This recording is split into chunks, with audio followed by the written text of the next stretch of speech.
வணக்கம் மக்களே. Israel Iran யுத்தத்தால நிறைய நாடுகளுக்கு பெட்ரோல்ல இருந்து கேஸ்ல இருந்து மிகப்பெரிய பிரச்சனை போய் கொண்டிருக்குது. தட்டுப்பாடு நிலவி கொண்டு வருது.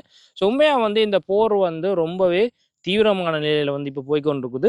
ஈரானால மிகப்பெரிய தொலைவு தூரங்களுக்கு போய் தாக்கக்கூடிய ஏவுகணைன்றது அவங்கள்ட்ட இல்லை அப்படின்றதான் பெரிய உலக நாடுகளுடைய ஒரு நம்பிக்கொண்டிருந்த ஒரு விஷயம். ஆனால் இன்றைய தினம் பார்த்தீங்கன்னு சொன்னால் கிட்டத்தட்ட 4000 கிலோமீட்டர் சென்று தாக்கக்கூடிய ஒரு ஏவுகணைன்றது ஏவப்பட்டு யூகேயும் அமெரிக்காவும் இருக்கக்கூடிய ஒரு இராணுவ தளம்ன்றது தாக்கப்பட்டிருக்கிறதுக்கான செய்திகள் போடப்பட்டிருக்கிறது. உண்மையாகவே இது எப்படிப்பட்ட ஒரு நியூஸ்ன்னு சொன்னால், ஈரானால பக்கத்தில் இருக்கக்கூடிய மத்திய கிழக்கு நாடுகள், அதாவது அதை சுற்றி இருக்கக்கூடிய மத்திய கிழக்கு நாடுகளுக்கு மட்டுமே அச்சுறுத்தலாக அவங்களுக்கு கூடிய ஏவுகணைகளை மட்டுமே ஈரான் வைத்திருந்ததாக நம்பப்பட்ட வேளையில் இது 4 கிலோமீட்டர் தூரம் தள்ளி இருக்கக்கூடிய ஐரோப்பிய நாடுகளையும் அச்சுறுத்தல் ஆகக்கூடிய ஒரு ஏவுகணை ஈரான் இருக்குது அப்படின்றது மேற்குள்ள அதாவது ஐரோப்பிய நாடுகளுக்கு மிகப்பெரிய ஒரு தலையடியாகவே இப்போ மாறி இருக்குது. அதாவது ஏற்கனவே ஏவப்பட்ட 2 ஏவுகணைகள்ல ஒரு ஏவுகணைன்றது இடையிலேயே செயலிழக்கப்பட்டிருக்குது.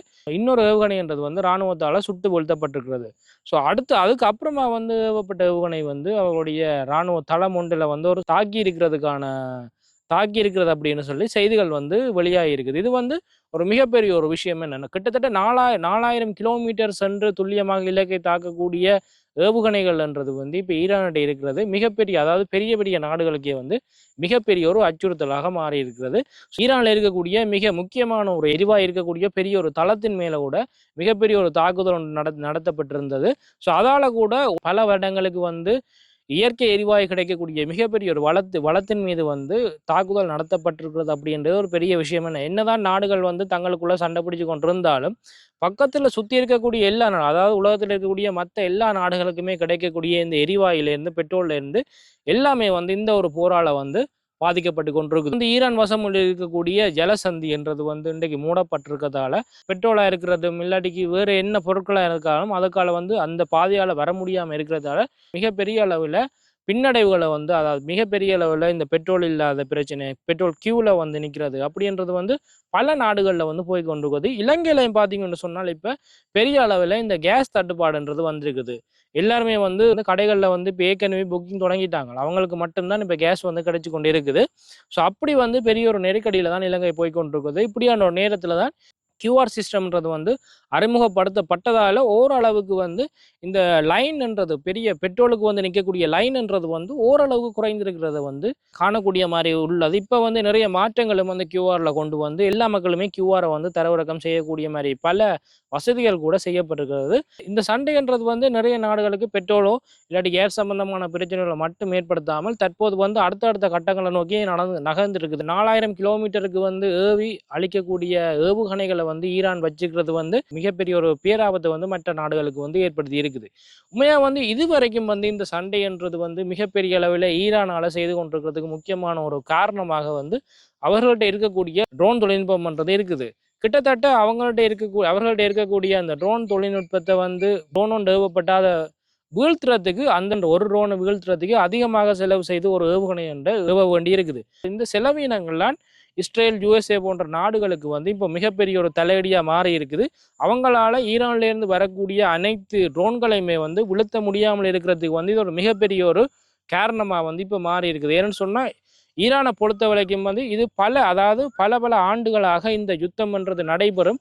இதுக்கு முன்கூடிய ஆயத்தமாக பல ஏற்பாடுகளை ஈரான் செய்திருக்கலாம் அப்படின்றது பலருடைய ஒரு கருத்தாகவே இருக்கிறது. ஈரான் இந்த யுத்தத்துக்காக பல வருடங்கள் தயாராகி இருக்கலாம் அப்படின்னு நிறைய பேர் இப்போ சொல்லி கொண்டு இருக்கிறோம். அதாவது ஈரானால் ஏவப்படக்கூடிய ஒரு ட்ரோன் ஒரு $10,000 இருந்து $25,000 மட்டும் இருந்தால் அதை தாக்கி அழிக்கக்கூடிய ஏவுகணையை இஸ்ரேலோ அமெரிக்கா போன்ற நாடுகள் ஏவுறது கிட்டத்தட்ட $4 மில்லியன் இருக்கக்கூடிய செலவிலான ஏவுகணைகளை ஏவ வேண்டி இருக்கும் அப்படின்னு சொல்லப்படுது. இந்த தகவல் எந்த அளவுக்கு உண்மையானதுன்னு தெரியாது. பட் இப்படியான பெரிய அளவான போர் செலவினங்கள் இப்போ இஸ்ரேலாலையும் அமெரிக்காவாலையும் மிகப்பெரிய ஒரு பின்னடைவுக்கு இந்த போரை கொண்டு செல்லுது என்றே சொல்லலாம். இப்போ இந்த யுத்தம்ன்றது தொடர்ந்து கொண்டே இருக்குது. இதே தொடர்ந்தால் இலங்கையிலையும் முக்கிய அறிவித்தல்கள் சில விடப்பட்டிருக்குது. அதாவது இந்த யுத்தம் தொடருமே ஆனால் சில நாட்களுக்கு வந்து இந்த சில நாட்களின் பின்பு இந்த மின்சாரம் கூட முதல் மாதிரி தடைப்பட்டு போடப்படலாம் அப்படின்ற ஒரு செய்தியும் வந்து கூறப்பட்டிருந்தது. நான் வந்து இனி காலங்களில் வந்து பெட்ரோல்ன்றது வந்து என்ன விலைக்கு போகும், இல்லாட்டி டீசல் பெட்ரோல் எல்லாம் வந்து நாட்டுக்கு கிடைக்குமோ அப்படின்றதை வந்து மிகப்பெரிய ஒரு கேள்விக்குறியாக வந்து ஒவ்வொரு நாடுகளும் இருந்து கொண்டு வருது. இலங்கை கூட இது ஒரு மிகப்பெரிய ஒரு தலையடியாக மாறலாம், இல்லாட்டிக்கு மிகப்பெரிய ஒரு பிரச்சனையாக கூட இலங்கையில் வரலாம்.